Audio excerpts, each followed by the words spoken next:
Careful. Hi, everyone. Good morning. Welcome. Good morning to you. Brian&Carrie in the morning. We're going to make sure we're live before I say what today's topic is all about. We're good. Yeah, we're good. Yay. Okay, today, how to create a remarkable before and after transformation in your life. What are our 3 rules to make sure that today is better than yesterday every day? I love that. Yeah. Today's better than There's yesterday. Almost like alliteration in there. Yeah. Not really. Hold on 1 second. Stop. You're about to eat this hair. Stop it. Bodhi, stop. Stop it. Stop. Everybody tell him to stop. Good morning, Lynette. Good morning, Lee. Hold on. There we go. We got it. Good morning, Sandy. Hello, beautiful people. Revolving Studios, Brian Bag of Brains is correct. Today we are in front of our massive fireplace in the great room of our 2nd floor. This is my favorite. Know why? Why? Because it's fun for us to show you different parts of this beautiful home. I agree. I think that's why. I think it's fun to change it up. Yeah. See, Gloria said, "Stop it, Brian." Gloria. I want to tell something. Yeah. Oh, I forgot to tell you this because while you were busy and I was busy. Yes. So on the topic today, because I think it's so how to make every day better than the last day, right? Absolutely. I was putting my makeup on this morning and I thought to myself how Me too. Doesn't he look pretty?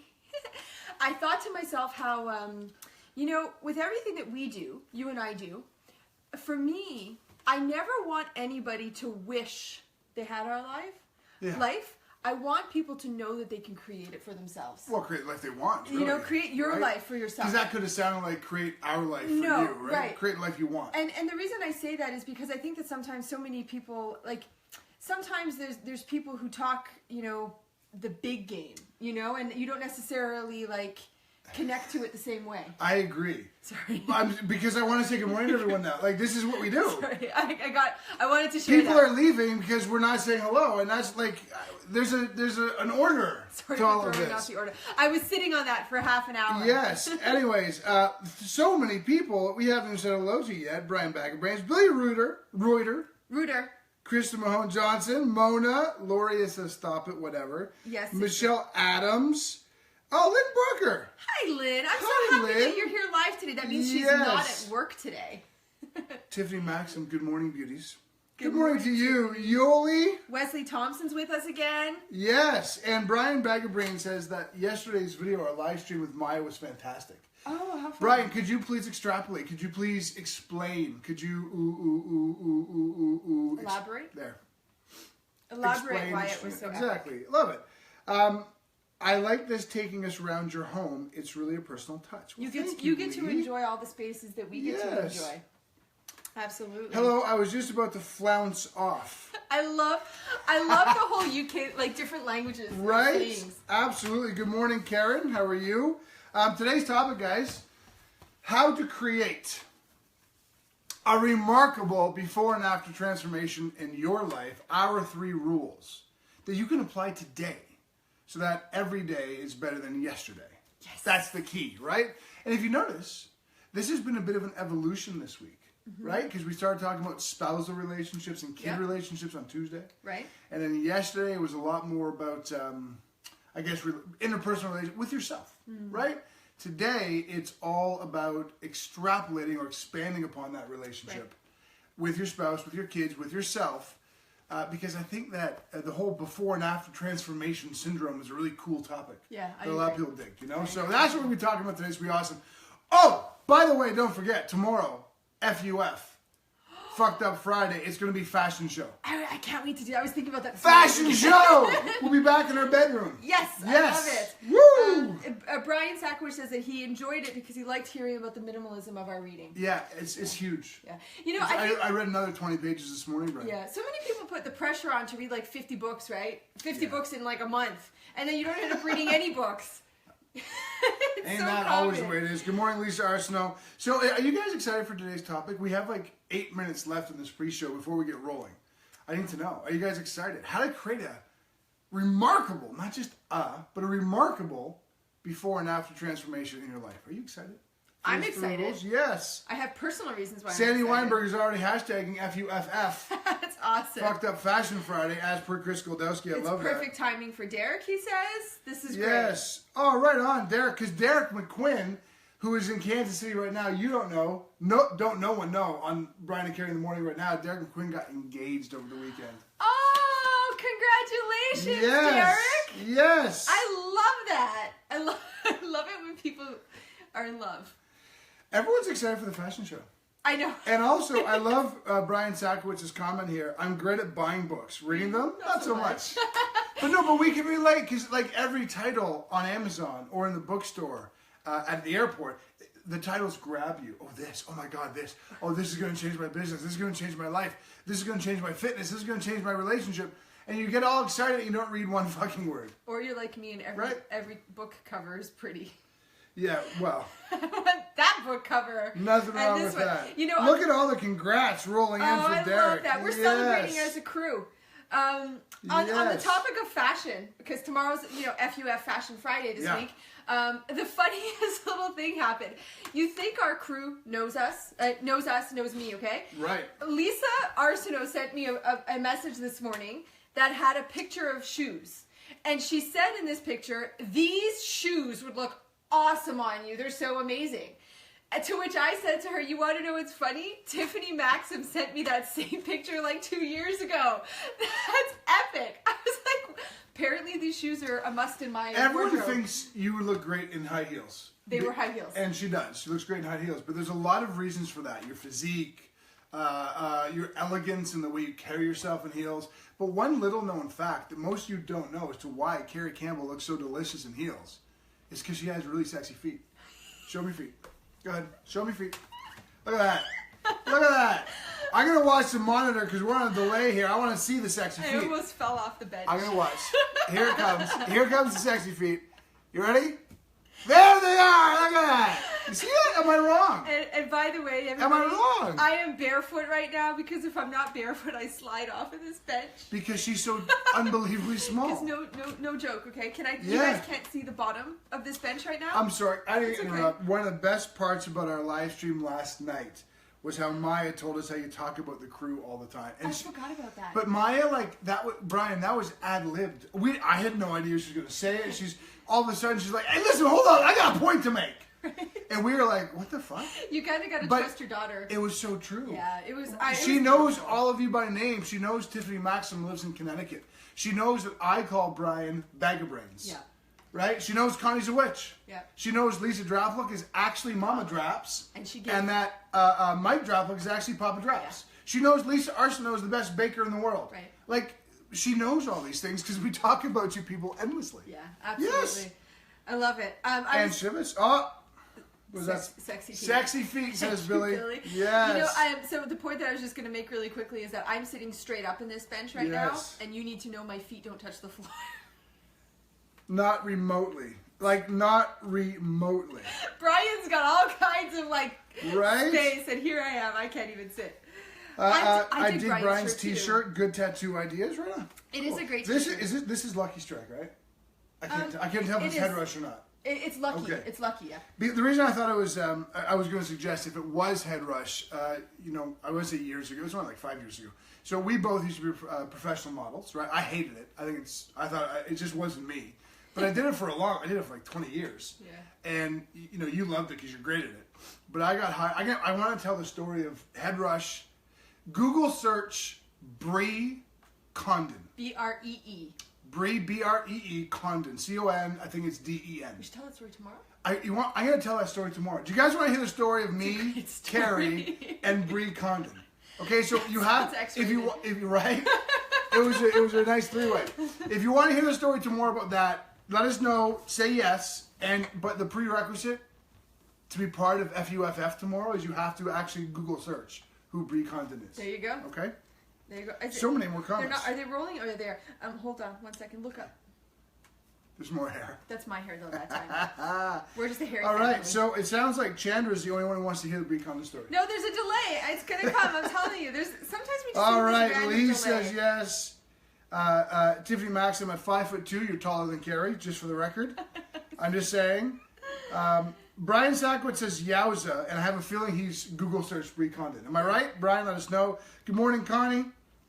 3-way on FUFF. Nice, Billy. Gutter. You're so Gutter. I love it. Oh, Billy. Yes. Yes. Lori knows. It's not me. It's not me. There's a lot of things that come very natural to me. Standing in front of a camera and just talking. Standing on a stage and commanding the attention of 3,000 people. I don't even have to prepare for that. We should tell that story one day. Right. How I did not prepare for a 21-minute speech I gave at the Egyptian Theater in Park City, Utah, in front of like 2,000 people. Yeah. Carrie and I were backstage while I was being introduced. And just as the MC said, ladies and gentlemen, please welcome Brian Grasso, I turned to Carrie and I said, what do you think I should talk about?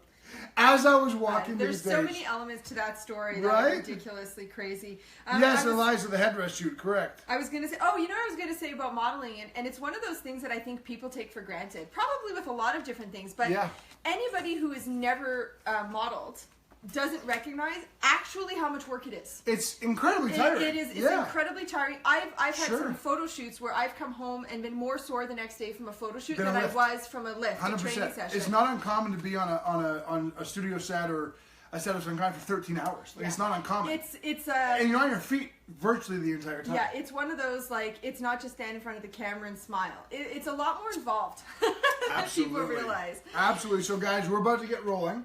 Reminder, today's topic, how to create a remarkable before and after transformation in your life. Our 3 rules to make today better than yesterday every day. We're going to get rolling in about 2 minutes. This is a great, I like the seat. I'm comfy. I'm not. I like the backdrop. I think it's elegant and beautiful. Me too. And yet, I feel awkward not having a bench or a table in front of me because I have to bend over and pick up the monitor. I have to hold my little book. I have to bend down and get my water. You know, I want to say, I thought of that this morning when I was setting up, and then I was like, you know what? We're going to roll because we're going to change locations, right? Absolutely. But I was trying to figure out, too, like, the funny thing is on Monday, or whatever day we did the show from the couch, we also didn't have a table, but it felt different. Yes. I don't know. So if I fall over or this chair breaks, well, we're going to have like a good candid camera type moment. You know what? We're about to get rolling, but I can't not say Ann Shivas' comment. Yeah. I was at a Tony Robbins show yesterday, and I recommended them in the feedback to have you guys as guest speakers. And that's awesome. Thank you. How is that not the best way to get started with Brian and Carrie in the morning? Welcome to today's show. We are live from the beautiful Mount Tremblant, Quebec, which you can't see. Right now, you're just seeing our beautiful fireplace. It's probably made of rocks from Mount Tremblant. Which is a really good point. Today's show is all about how to create a remarkable before and after transformation in your own life. Our 3 rules for making today better than yesterday every single day. Yeah. We are live 5 mornings a week, Monday through Friday, 10 a.m. Eastern. But our pre-show starts at 9:50 a.m. and that's when you should join us because that's when all the fun happens, if you know us. And even if you don't, what you need to do is trust that we are going to earn your share today. So, if you could please share this in your news feeds right now, we'd so appreciate it. And I will end this little monologue by saying, where's my crew at? Crew! Yes! Crew! Woo! I'm challenging you all. If you're watching and you're a crewmate and you have not given us a crew times 4, you must chime in today because we want to know who you are. Indeed. We want to say hi to you. I'm looking at just the monitor, not paying attention to you guys. Oh. I just realized that I'm all like. So, anyways, I'm gonna get better at this. You're brilliant at it. Well, thank you. You know, I also wanted to say with regards to the pre-show that starts at 9:50, sometimes it starts at like 9:48, 9:46, depending on how ready we're ready. We just want to dive in. We're like, let's just start the camera. Couple of things. Papa Draps is feeling exhilaration right now, which I'm feeling awesome about that. And Sandy Weinberg, my European girlfriend, she wants you at some point to sit on my lap. So, Sandy, stick around. Well, not say no to that. This show will end with Carrie Campbell on my lap. That's a guarantee. So let us get started, right? As promised yesterday, that monitor is going to be the bane of my existence today as I'm going between you and it. Do you want to bring it closer? No, it's all right. No, it's all right. We're flexible. We're dynamic. As we talked about yesterday, right? This show is going to be all about where we've been, where we're going, right? As a means for you to help identify, like, what you can do with your life, but also how to get there. We established this kind of 3-pack rule about 6-7 years ago now that propelled us to want to make today better than yesterday every day. And it really changed a lot of the balances in our life, Absolutely. right? So you know what? For those of you who've heard the story 1,000 times, I'm going to be brief. And I apologize up front because you've heard it before. Tell a long one. But I want to tell it because it's a beautiful story for me in my heart. And I know my wife likes to hear it, and that matters to me a lot. So that, plus I think it frames everything so well. I agree, okay? actually.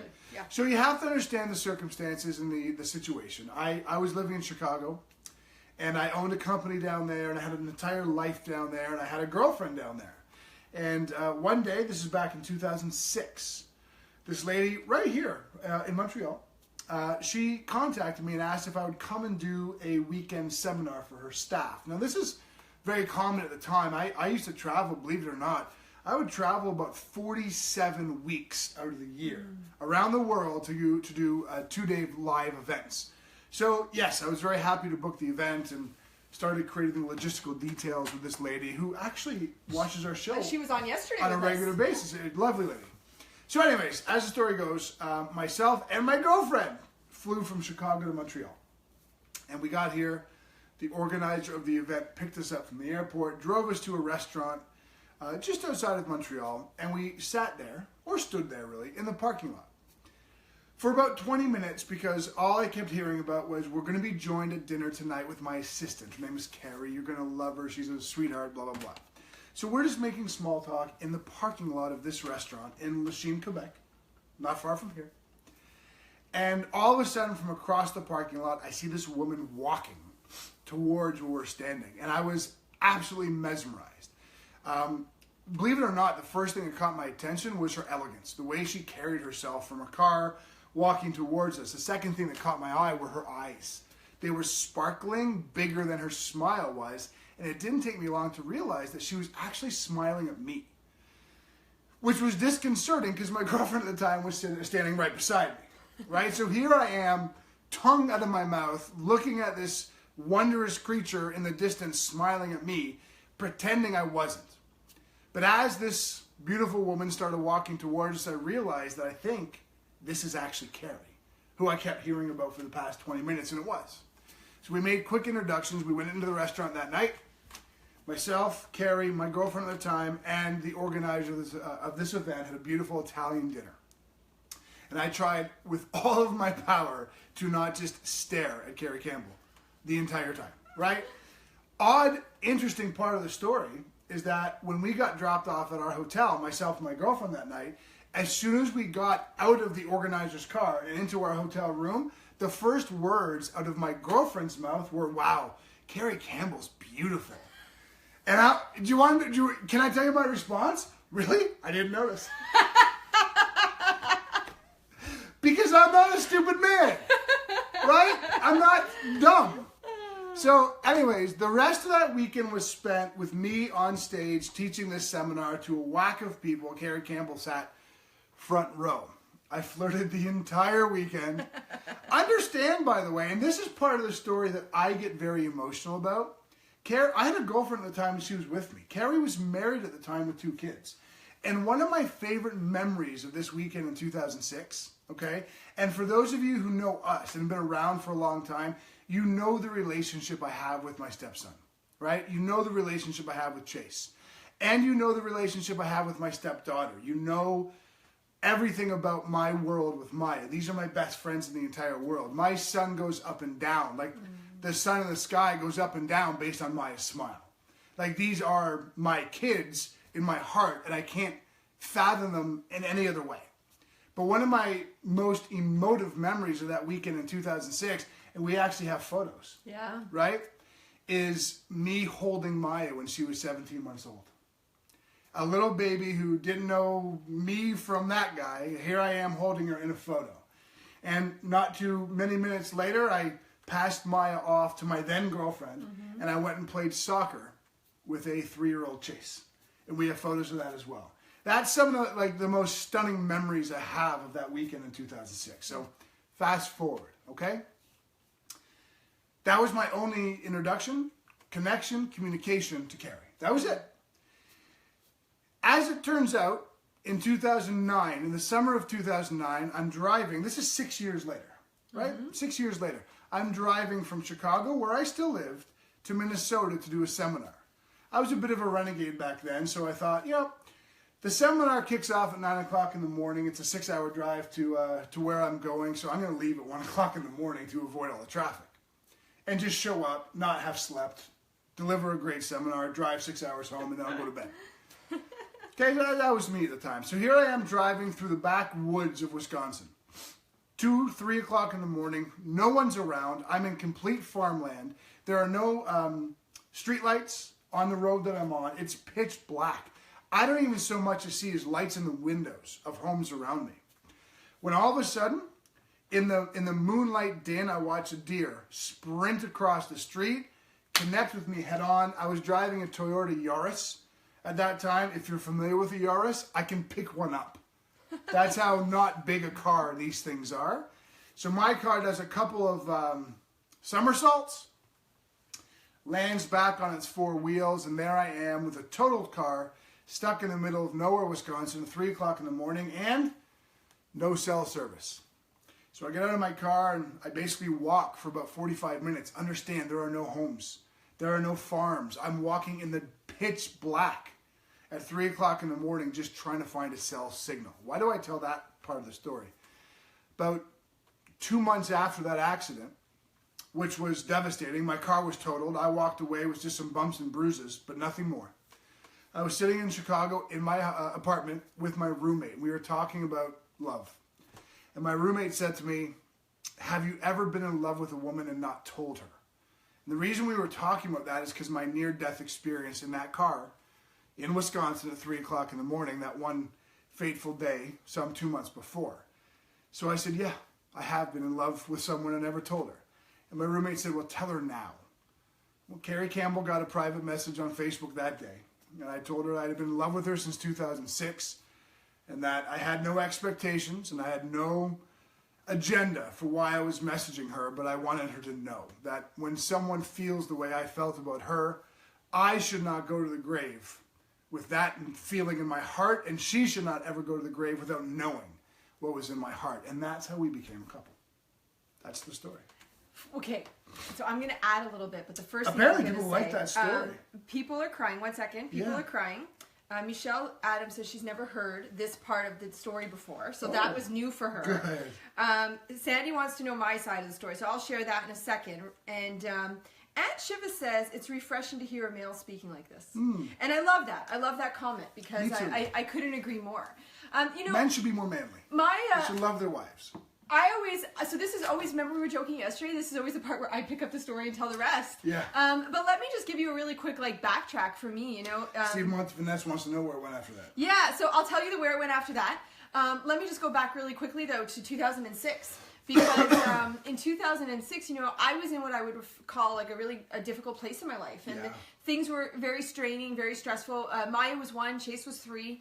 And there was not much that I really felt or experienced. So, what I remember about that time was the degree to which I allowed Brian to come into my world. Yeah. Because it was a funny story. Is we ended up play fighting.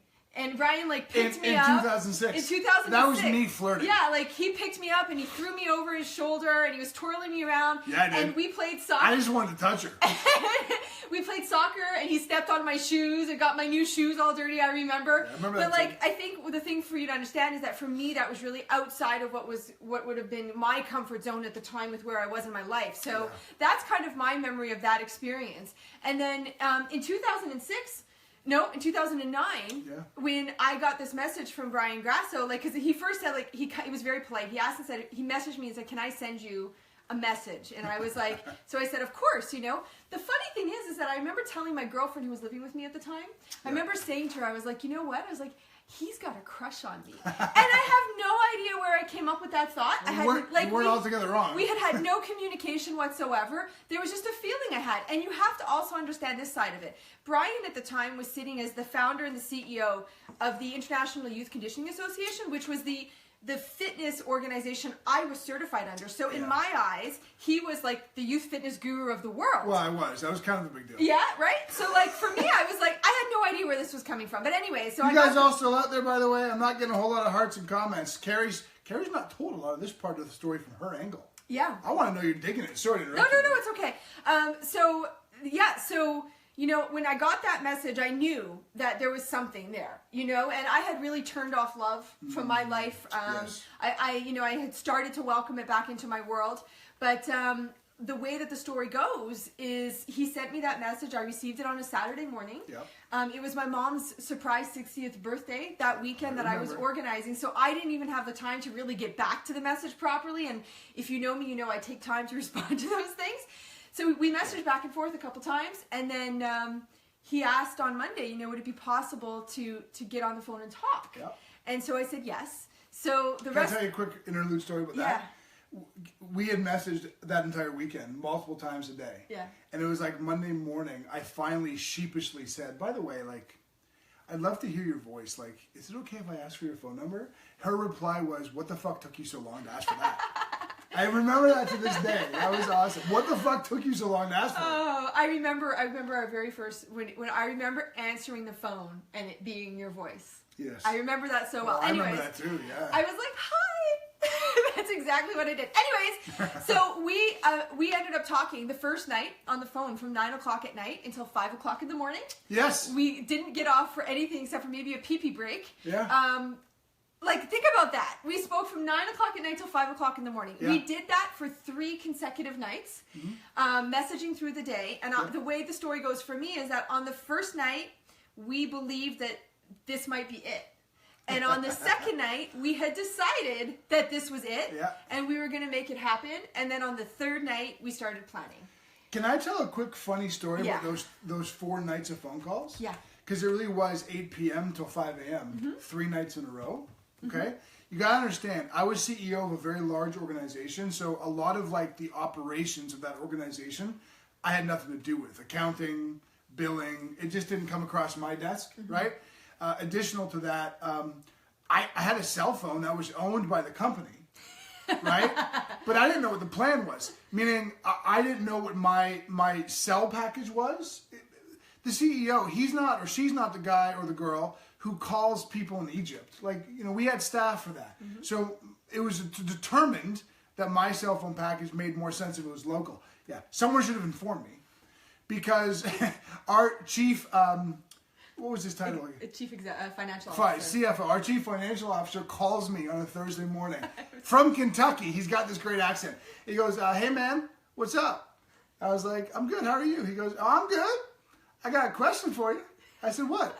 He goes, well, I just got an email statement, and this week you've managed to rack up about $867 worth of long distance charges, and I'm just wondering if everything's okay. And I was like, oh, fuck. I don't have a long-distance package. He goes, no, you do not have a long-distance package. So $900, can I ask you a question? And I'm like, yeah. He goes, everything's okay? I'm like, it's great. There's no emergency. He goes, okay, well, here's my next question. Is she worth it? And I said, yep. No question. So I was fortunate to own a very large company that had a lot of funding. So the $900 was taken care of, no problem. But it sure was fucking worth it, let me tell you that. And, you know, our original plan was that Brian was going to move up in October. Yes. And that was when, on February 26th, you've heard that story before, he was like, that's it, I'm done. It's time to be with her. He packed his bag and he moved to Montreal. Yeah, you know, that part of the story almost needs more expanding. Yeah. Like, we're talking about February of 2010. The lease on my apartment was good until October of that year. That was our plan. That I would move up once the lease was done because that's fiscally responsible and life strategically smart. But I want to tell you something. I've never phrased it this way before. It was February 27th I got here. 27th or 26th. Okay. Yeah. So it was on the 24th or 25th. I texted her and said, I've had enough. I'm packing a small... I brought a knapsack. Yeah. Stuffed it with some clothing. And left. My roommate, my clothes, my furniture, and I just told my roommate I will pay the rent as promised every day or every month until October, and she trusted me, and I did. But I just texted, I had enough. I'm leaving. I'm coming to you now. Yeah. But here's the other thing. You know how people always talk about you know, the chances you didn't take? Had I waited till October, I don't think I ever would have come. Too much time would have passed. Too many things I just have a weird feeling. But my decision at 11 o'clock one night in February to text her while she was sleeping, and I knew she was sleeping, and said, get the homestead ready, I'll be there tomorrow, was the greatest decision I ever made. It was I sometimes wake up at night frightened what would happen if my life had I not made that day, that choice. Oh, she's crying. I'm just so happy you came to live with us. Look at you. And you know, it's true. That is I get freaked out when I think about had I not made the choice that day. True story. You know, we're giving you guys little details along the way, and I want to add a detail because there's kids involved.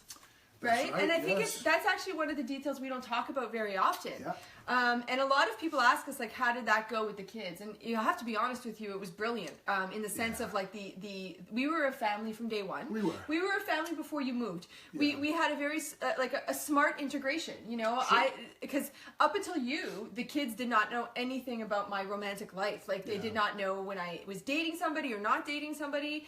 I made a commitment that the only person who was going to meet my kids was going to be the one who I was going to spend the rest of my life with. Right. And so when I knew it was time to introduce you to them, we went slow. Like, I started talking about the notion of, like, what would it be like if we had, like, you had a stepdaddy, and they were like, oh, that would be cool. And then I started talking about my friend Brian, and they're like, oh, who's this friend? And I started showing them pictures about Brian. And would you believe that it was them who figured it out? Yeah. Chase turned to me one day and he said, is that our new stepdaddy? So by the time Brian moved, we were a family. Yeah. You know, and you want another emotional story for me? Chase was 6, and he was a little itty bitty 6-year-old. Maya was 4, and she was a baby still. 1 apple high. Like they were so small. The day I moved, the kids were away for the weekend, so I got to break in my new life with Carrie for 2 days before the kids were there. But then they got home on Monday.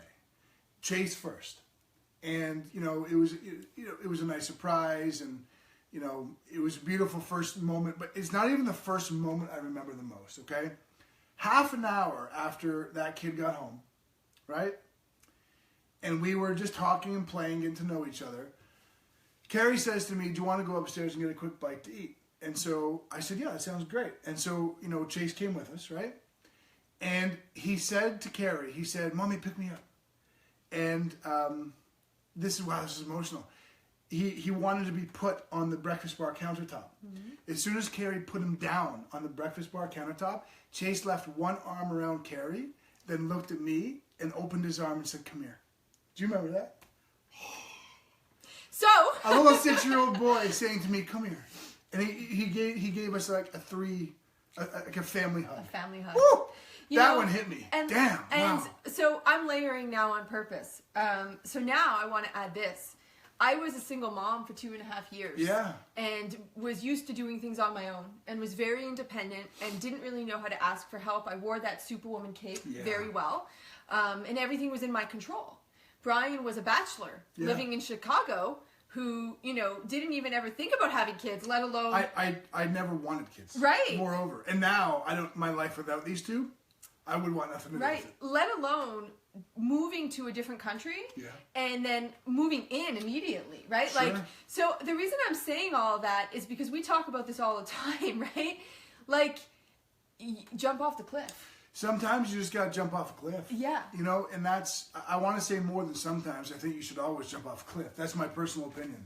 We had every reason not to do it. And this marks the transition in today's show. Yeah. Because you know what? The love story is beautiful. And I've looked at all your comments and all the hearts and all the love.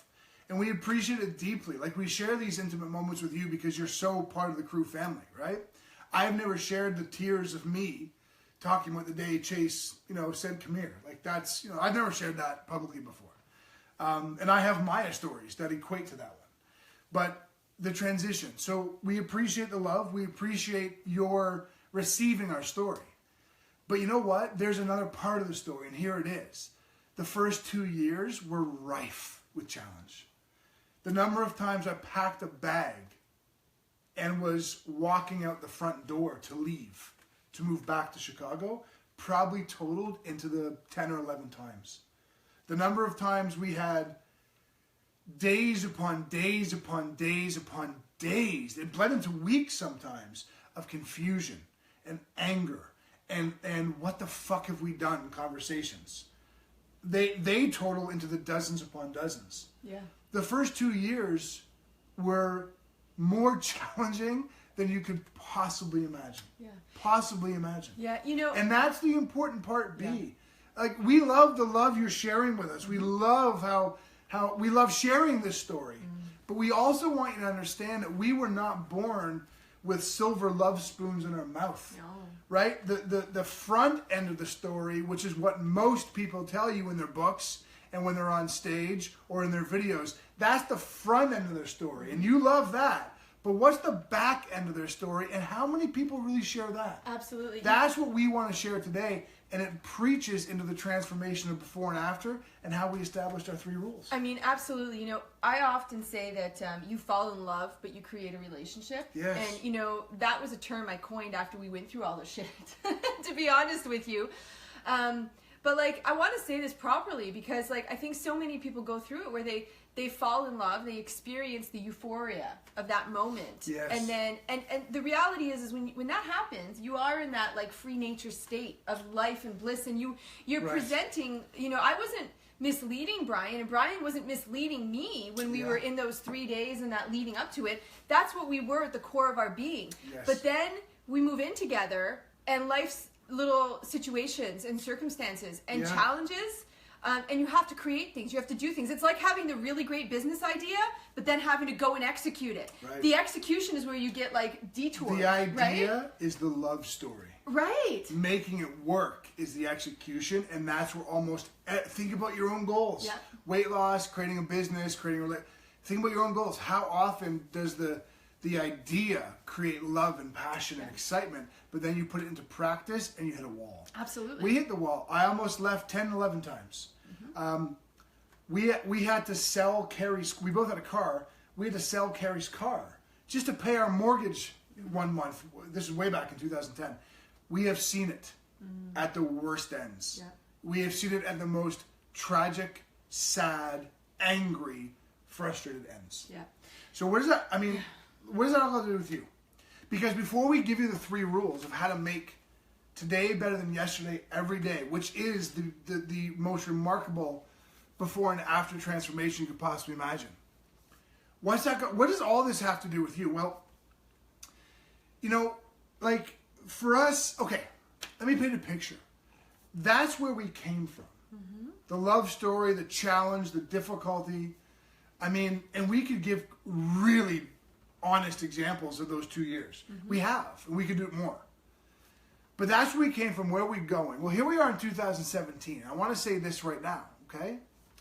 Come 2019, what is going to happen to Brian&Carrie in the morning, and we want you to be a part of it, is we're going to be doing live shows around the world. Can you imagine being in a beautiful theater with 3,000 people and us on stage and monitors, or not monitors, but live screens everywhere, cameras just like this in front of us while we're doing an actual episode of Brian&Carrie in the morning, broadcasting to 10,000 people around the world, plus the 3,000 people who are with us.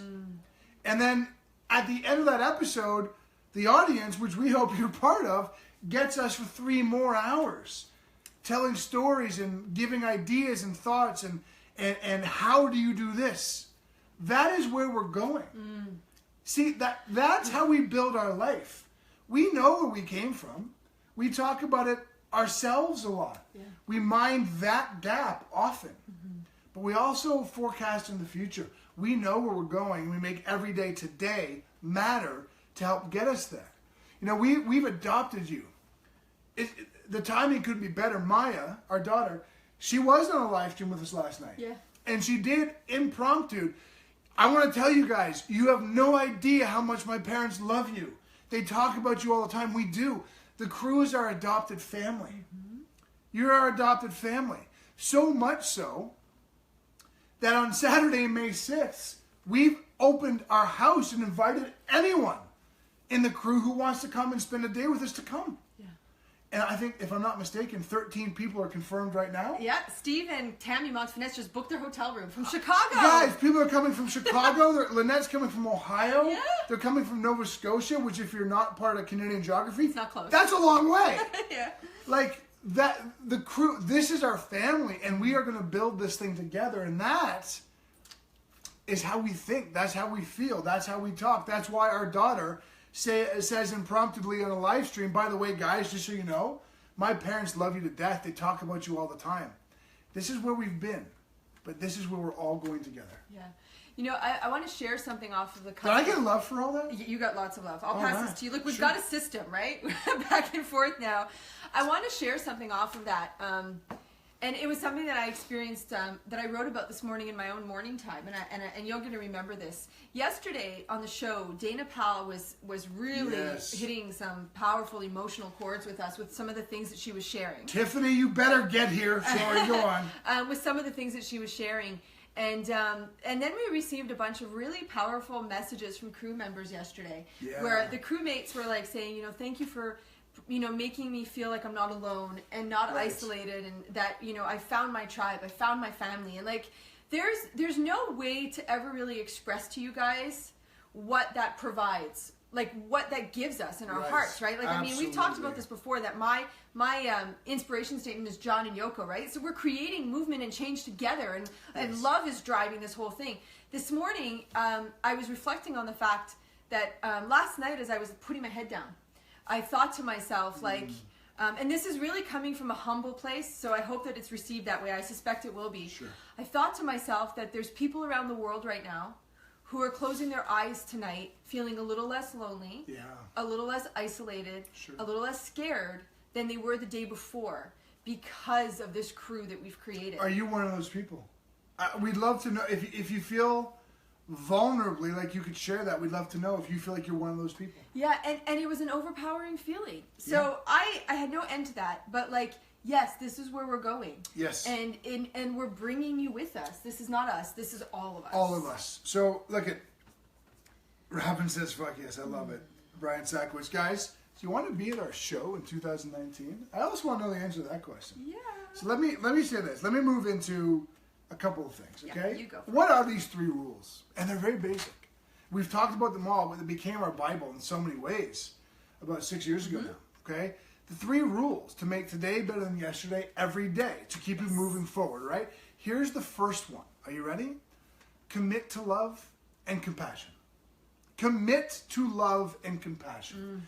Let's make that practical. We talked about it yesterday. When you hear those voices in your head, when you feel like you're treating yourself like shit, stop. You must make the commitment to disallow that in your life. That's number 1. When Carrie and I had odds 6 years ago, and I was on the verge of walking out, what stopped me? What stopped me was the commitment I made to her and her kids, to love them and cherish them. That's what stopped me. And that the bad times would give way to the good times if we just both committed to love. What else does it mean, commit to love and compassion? Well, here's the other thing. This was a game changer, for sure. There's not enough compassion in our world. We talk about it, but we don't live it. There's not enough compassion in our world. Was Carrie trying to push me away? The answer is no. Was I trying to show Carrie my temper 6 years ago? The answer is no. And as soon as we realized that if I stopped reacting to the way she was pushing me away, and she stopped reacting to my temper, and instead we both were compassionate towards each other. She doesn't mean to be like this. She doesn't mean to do these things. There is some fractures inside of her unconscious, and my job is to love her and find compassion, even if it's coming at me. And that's exactly what she did, vice versa. My anger was residual from years ago. It was embedded in my unconscious. I didn't know how not to get angry when there was conflict. She found compassion for the broken side of me and made it a safe environment for me to want to create change. So that's the number 1 rule, to make sure that today is better than yesterday every day. Find love and compassion and commit to it. Yeah. Big time. You know, I was thinking, I want to come back here in 1 second, but I just want to add to that. I was just thinking about how when we first got together. Yeah. This is when I say first got together, I'm talking like on the second night that we were on the phone. Yeah. When we decided that this was going to happen. Right. We made the agreement to make it work, and that was our comeback to love.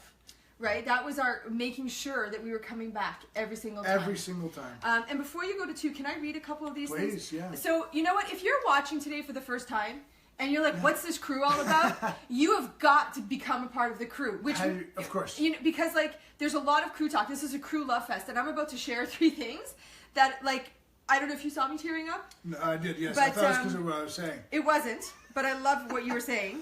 So, Karen Roberts says, there are some days where being here with the crew is my only connection with people. Wow. And it saves the day. So happy to feel like I truly belong somewhere. Wow, Karen. Lee Patterson, Carrie is holding one hand and Brian is holding the other. I'm not alone anymore. Wow. And wow. Sandy Weinberg, I'm going to ball. I don't have family anymore, but I do have you guys as my chosen family. Sandy, read Robin.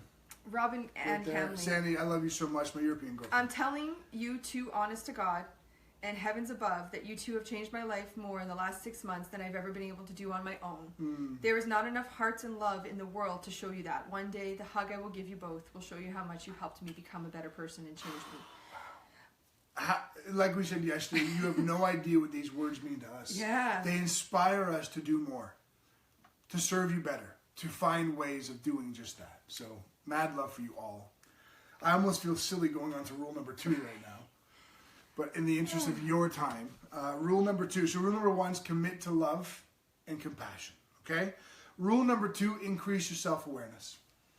It is so simple to say, I am self-aware, but are you really self-aware? What are you thinking? What are you saying to yourself? What is your emotional soil point? Meaning beneath the superficial layers of what you're doing to feel happy in the moment. What do you actually feel at the depth? Are you frustrated, angry, anxious, afraid? Most of us are and don't realize that. Where is the body-mind connection? What do you feel physically? And how is that being triggered by your emotions and your thoughts? And then lastly, how do your behaviors augment? Right? It wasn't enough for me anymore to say I'm sorry for raising my voice to Carrie.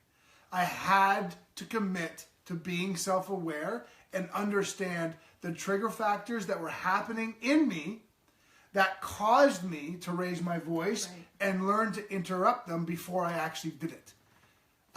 We've taught our kids that. I'm sorry can be beautiful and necessary. And other times it can be lazy and disrespectful. I have no right to yell at my wife. And when I committed to raising my own self-awareness, guess what happened? I stopped. Right? So increased self-awareness is rule number 2. Absolutely. And on that rule, because let's face it, when you increase your self-awareness, you really can't lie to yourself. You really can't lie. And I think for me that you can delude yourself for a long time until you really sink into self-awareness. I think for me, part of getting through the tough times was knowing that, I was in a continual evolution of growth, and that I was growing through all of this. Right. And I just had to keep growing. I just had to keep raising the bar, and I had faith that would bring us to this point. Absolutely. Yeah. So. Well, that leaves us rule number 3. Yeah. And it's a huge one. Take accountability. Which is not responsibility. You don't need to blame yourself. You already shit on yourself enough. So responsibility means that you are going to increase the shit dosage that you're piling on top of you. Accountability means that it may not be your fault, but it is your problem to change it. Okay? Stop pointing fingers at your wife, your husband, your boss, your circumstances, your situation, your lot in life, your learning disability, your physical handicap. Stop pointing fingers and circling yourself and all the reasons why it's not your fault. And take accountability for what you can do in self-awareness and committing to love and compassion. When you take accountability for your life and you stop making the situation, the circumstance, the horrible thing about the government, the economy, when you take that out of your vernacular, your life transitions forever.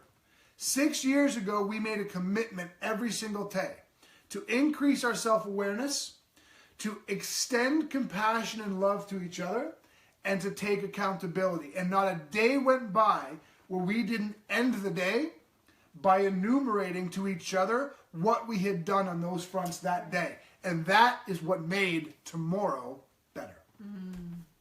Those are the 3 rules. Boom. Boom! I don't have a loud boom, but I have a little boom there. Woo, so many great comments coming in. Wow. Zoe Morgan just wrote something really very vulnerable. She said, my 6-year-old just heard you say, I don't have the right to shut up my wife. Started an awesome conversation about rights and entitlement. I love how that kind of stuff happens. I love that as well. It's amazing. You know, a little story about that, and I gotta be careful with my words, but there was a time when I first moved here that Chase used to raise his voice to Carrie all the time because of the conditioning he had received prior to me being here. And yes, your kids are a mirror of you in every way. Absolutely. So, you know, that is actually one of the ways I took accountability. Do I really want to raise a son who thinks it's okay to raise his voice to women? Right. Do I really want to raise a daughter who thinks it's okay to have her husband or boyfriend raise his voice to her? That is when I really sunk in to the accountability reality. Yeah, you know? Absolutely. And I've said it before, I'll say it again. You know, Chase and I have the best relationship in the world. We all. I couldn't begin to tell you what the relationship is like. But you understand, I have 2 brothers. I have 5 cousins. They're all boys. Like, I come from a very male generation family. Maya is the first female in my life at that level who I consistently every day. Right. So there's a bond between her and I that is unmistakable. And I always do the same thing. Maya knows, and it's not through words I've spoken, it's the way I've treated her since I've been here. She was 4 years old when I moved here. She's 12 now. So I've been an influential figure for most of her life. She knows not to accept love from any man who doesn't make her feel as safe as I do. That is the unspoken reality. I know my daughter is growing up with the assuredness and confidence to not accept love that doesn't make her feel the way my love towards her makes her feel. And as a dad, I think that's your greatest obligation. I couldn't agree more. Yes. I'm emotionally, if I'm quiet right now, it's because I totally took in all of those comments. And, you know, Brian always refers to how, you know, you talk a couple times about how empathic I am, but I, like, took those all in. So I'm, like, sitting here going, oh, you guys are all just, like, making me swoon over here. Oh, Zoe's crying again. Brian Bag of Brains wrote a beautiful comment. Thank you so much, Robin. Whew. Well, that being said, that's what we're doing with Brian and Carrie in the Morning, the crew. And you're all coming. You're part of the family. And we want to be an influence in your lives long term, and you better be at our show in 2019. Because quite frankly, we don't want to have it without you. Amen. So can we get a cascade of yeses or hell yeses or fuck yeses if you intend to be at any one of the shows we start doing in 2019? Because I want to know. I want to know. Now, with that, let me pick my little wife up. I don't Drop her in my lap. We promised Sandy, come. I don't know how little I am. Oh, you're very little. Well, no, but like I'm dense, right? Muscular. But I'm a pretty big guy. Hi. So this works. Oh no, don't bounce. There we are. Don't bounce me. Oh, there you Please go. Don't bounce Okay, me. no more It doesn't bouncing. feel so good. So there we go. Yes. Now, having said that, tomorrow, #FUF is Fucked Up Friday Fashion Edition. We are going to do a fashion show live. Transformations. Can I take one t-shirt only, and change everything else in my wardrobe around that to make that t-shirt functional in all settings? Can you do it? I think you can. And I've picked my item today. I think I can. I can do it. Oh, you can do it. I've seen you do it. I know he can do it, but keeping in mind, I only have 27 items in my wardrobe. I'm the one who's going to assign where you're going. Yes. Right? So I'm excited for that. Chris Godowski wants to go down to Australia to see us a live show. I'm all in. Everybody in Australia has been begging us to come for a while. For the last 4 years, we've had Australians off the charts begging us to come to Australia. We're going to do it. Yeah, we are. Anyways. Absolutely. Love you guys to death. Thank you so much for everything today. You better be here tomorrow. FUF, fucked up Friday. Watch us change our clothes in front of you. How do you not want to see that? We'll probably close the door. Bye. Woo! Where's my crew at? Crew. Oh, hang on.